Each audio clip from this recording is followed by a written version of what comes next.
আসসালামু আলাইকুম, সবাই কেমন আছেন? কড়াইতে পেঁয়াজ দিয়ে দিলাম, সয়াবিন তেল দিয়ে দিলাম, নেড়ে নিচ্ছি। হলুদ, মরিচ, কাঁচা মরিচ দিয়ে দিলাম, আদা রসুন বাটা দিলাম, তারপর জিরা দিয়ে দিলাম, নেড়ে নিচ্ছি।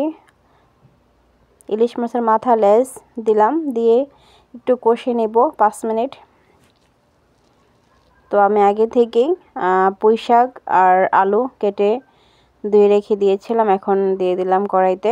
একটু নেড়ে ঢাকনা দিয়ে রেখে দিব 10 মিনিট, তারপর চলে আসছি। নেড়ে দিচ্ছি।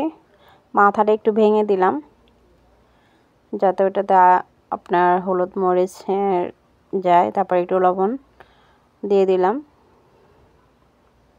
মনে হচ্ছিল যে আমার লবণ একটু কম হবে, তাই এখন দুমুখ পরিমাণ পানি দিয়ে দিব।